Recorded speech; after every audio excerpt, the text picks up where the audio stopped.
ఎన్టీఆర్ గారు దేవుడు అని చెప్పైతే వన్ ఆఫ్ ద కొరియోగ్రాఫర్ అయిన శ్రవణ్ గారు అయితే అనడం అయితే జరిగింది. అసలు ఆ ఇంటర్వ్యూలో తను ఏమన్నాడు జూనియర్ ఎన్టీఆర్ గురించి ఈ వీడియోలో తెలుసుకునే ప్రయత్నం చేద్దాం. ఈ శ్రవణ్ అనే వ్యక్తి ఆ గ్రూప్ డాన్సర్ గా మన శేఖర్ మాస్టర్ కొరియోగ్రాఫ్ చేసిన కొన్ని సాంగ్స్ అయితే ఉండేవాడు. ఇప్పుడు కొత్తగా డాన్స్ మాస్టర్ అయితే అయ్యాడు. తను ఇచ్చిన ఇంటర్వ్యూలో మాట్లాడుతున్న మాటలు వచ్చేసి జూనియర్ ఎన్టీఆర్ గారు దేవుడు లాంటోడు. జూనియర్ ఎన్టీఆర్ గారితో నా ఎక్స్పీరియన్స్ చెప్పాలంటే జనతా గ్యారేజ్ లో ఆపిల్ బ్యూటీ అలాగే టింగ్ టింగ్ సాంగ్ అయితే దాంట్లో డాన్స్ గ్రూపర్ గా లేకుంటే కొరియోగ్రాఫ్ అసిస్టెంట్ గా అయితే ఉన్నాను. అప్పుడు మేము డాన్స్ వేసేటప్పుడు ఏసీలో చేసేటోళ్ళము.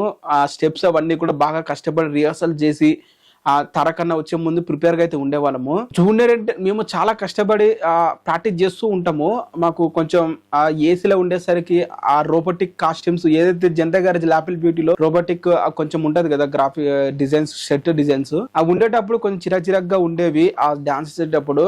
బట్ మాకు అంత ఇబ్బంది కూడా పట్టేటోళ్ళు కాదు. జూనియర్ ఎన్టీఆర్ గారు వచ్చేటోళ్ళు స్టెప్ చూసి ఇట్లా సింగిల్ టేక్ లో చేసి వెళ్ళేటోళ్ళు. మాకు కంప్లీట్ అయిపోయాయి. మేము పెద్దగా డాన్స్ వెనకాల ఏదైనా తప్పు చేసినా కూడా పర్లేదు అని చెప్పి కంప్లీట్ అయితే చేసేటోళ్ళు అని చెప్పి అయితే డాన్స్ కొరియోగ్రాఫర్ అయితే అనడం అయితే జరిగింది. అంటే తారక్ అన్న తన వేసిన స్టెప్స్ పర్ఫెక్షన్ వచ్చిందా లేదా చూసుకుంటాడు. ఎందుకంటే మనం డాన్స్ చూసేటప్పుడు గ్రూప్ డాన్సర్స్ ఎలా చేస్తున్నారు, తప్పేస్తున్నారు అంటే చేస్తున్నారు ఎప్పుడు పట్టించుకోరు. ఎంటర్ గారు డాన్స్ చేస్తున్నారంటే మనం తన మీదనే కళ్ళు ఉంటాయి తప్ప పక్కన ఉన్న గ్రూప్ డాన్సర్ మీద కళ్ళు ఉండవు అని చెప్పి తారక్ అన్నకు బాగా తెలుసు. కాబట్టి సింపుల్ గా సింగిల్ టేక్ లో కంప్లీట్ చేసుకుని వెళ్ళిపోయేటోడు. నాకు చాలా అంటే చాలా టైం కుదిరేది అండ్ అంత తొందరగా కంప్లీట్ అయ్యేసరికి అని చెప్పి అయితే తను అనడం జరిగింది. అంతే కదా, తారక్ అన్న సింగిల్ టేక్ ఏదైనా కంప్లీట్ చేసేస్తాడు. అదే సింగిల్ టేక్ లో ఒక 3-4 months లో ఒక మూవీ కంప్లీట్ చేస్తే బాగుంటది అన్న. ఏమంటారు మీరు? కింద కామెంట్ చేయాలి.